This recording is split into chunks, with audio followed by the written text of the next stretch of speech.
वो लगभग क्या इंपॉर्टेंट है उसमें वो हमको कवर करना है। फिर दूसरे में हम वायुयान का लेके आएंगे जिसमें हम आपको एयरपोर्ट बताएंगे कौन सा एयरपोर्ट कहाँ पर स्थित है। जैसे डोनीपोलिया वगैरह से बहुत क्वेश्चन आता है आपका, कैंपगोड़ा वगैरह से आता है। Public private partnership Ritwik Singh ji ने सबसे पहले आंसर दिया, बहुत शाबाश, बहुत खूब। जनगणना 2011 के अनुसार दशक के दौरान जनसंख्या वृद्धि कितनी रही? यानी कि जैसे कि दशक में वृद्धि समझते हैं, दशक मतलब 10 वर्षों में कितना परसेंट जो साथी आपका डिकेडल ग्रोथ हुआ, दशकीय वृद्धि कितनी हुई। यानी कि 2011 से पहले भैया जनगणना कब हुई थी? 2001 में हुई थी, तब हम 102 करोड़ के करीब हुआ करते थे, और तब हमारी 2011 में हुई तो तब हम हो गए आपका कितने के करीब, क्या बोलेंगे, यहाँ पर हम पहुंच गए 120 करोड़ पे। तो ये जो डिकेडल ग्रोथ हुआ परसेंटेज में वो कितना हुआ? 17.64। बहुत सारे साथियों का आंसर आया भैया 17.64 हुआ। ठीक है, अगर मैं आपसे पूछूं कि कब, क्या कभी ऐसा हुआ है किसी भी डिकेड में कि 17.64 से भी ज्यादा हो गया हो? आप कहेंगे हाँ जी भैया। एक हमारा डिकेडल ग्रोथ हुआ था, कब बोलेंगे, 1961 से 1971 में।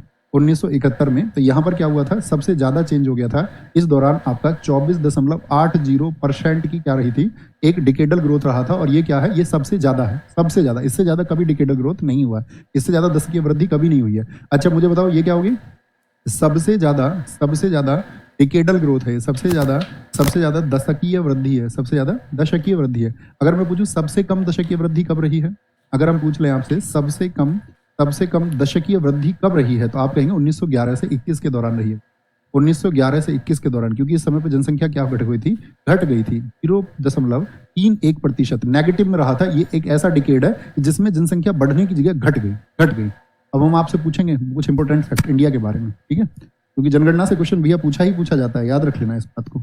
अभी भी कोई भी एग्जाम आप दें, अगर हम इंडिया की बात करें आपसे, 2011 की जनगणना की बात करें, किसकी, 2011 का सेंसस का बात करें, किसी भी साथी को आपका सेंसस का क्लास करना है तो हमने यूट्यूब पे कंप्लीट सेंसस कराया हुआ है एक ही क्लास में। तो आप कभी बाद में जब आपको कभी समय हो 10 दिन 15 दिन बाद, और 10-10 15-15 मिनट करके आप उसको देख सकते हैं, ठीक है, 2 घंटे शायद वो क्लास है, उसमें लिख लेना सेंसस 2011 नवीन, तो आप उसको सारे फैक्ट करेंगे हर एग्जाम में बन। ओके, थम्स अप कर दिया करो मेरी बातों पे। हाँ जी भैया, हम उसको समझ गए, तो हमको लगेगा जो तुम्हें समझाया है वो तुम तक पहुंच गया है।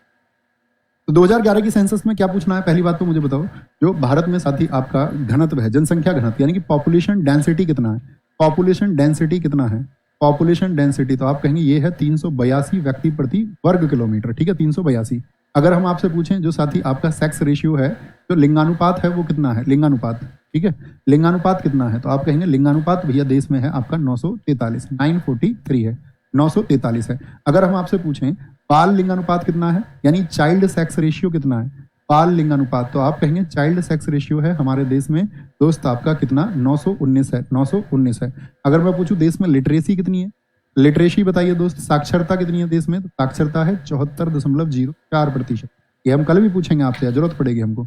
अच्छा लिटरेसी में मुझे बताओ मेल लिटरेसी कितनी है और आपका फीमेल लिटरेसी कितनी है, यानी पुरुष साक्षरता कितनी है और महिला साक्षरता कितनी है, तो पुरुष है 82.10%। ये इतनी बेसिक चीज है कि आपको कम से कम पता होनी चाहिए, तभी हम आगे पूछें, ठीक है। क्या पूछेंगे भैया, जनगणना 2011 में 29% पूछे गए, ये हमें गूगल पर भी समझ में नहीं आया। 29% दोस्त, जैसे अभी आपने सबने सुना होगा कि इस बार जाति का जनगणना होगी, सुना आपने, तो इस बार एक कॉलम जाति का भी होगा, तो 29% का मतलब है उसमें 29 कॉलम थे कि आप कहाँ पर निवास करते हैं, आपकी आयु क्या है, ठीक है, और आपका अन्य व्यवसाय क्या है, तो इस तरह के उसमें 29% पूछे गए थे। इसका मतलब ये है मेरे दोस्त, ओके। तो 82.10%। फीमेल की अगर हम बात करें तो फीमेल की 65.46% है। मुझे बताओ साथी 2011 में जो साथी कमिश्नर थे यानी कि जनगणना आयुक्त थे, उनका क्या नाम था, जनगणना आयुक्त कौन थे, जो सेंसस कमिश्नर थे इस समय पर वो कौन थे, तो उनका नाम था सी चंद्रमौली। क्या नाम था, सी चंद्रमौली उनका नाम था, सी चंद्रमौली। अगर आपसे पूछे 2011 जनगणना के जो साथी आपका डेटा था वो कब, आपका जनगणना का जो साथी आपका डेटा था उसकी रिपोर्ट कब आई थी, जनगणना के डेटा की रिपोर्ट कब आई थी आपका, तो ये बहुत इंपॉर्टेंट डेट है, 31 मार्च 2011 को आई थी, 31 मार्च 2011 को। तो क्या बताया था इस डेटा में, सबसे ज्यादा पॉपुलेशन किस राज्य में है, सबसे ज्यादा पॉपुलेशन, सबसे ज्यादा जनसंख्या प्यारे दोस्त किस राज्य में है, तो आप कहेंगे सबसे ज्यादा जनसंख्या भैया यूपी में है, और सबसे कम जनसंख्या पूछे, सबसे कम पॉपुलेशन जहाँ पे सबसे कम लोग हैं तो वो है भैया आपका सिक्किम में। कहाँ पर है वो, सिक्किम में है, ये आपको पता होना चाहिए, सिक्किम में स्थित है। फॉलो ऑन निम्नलिखित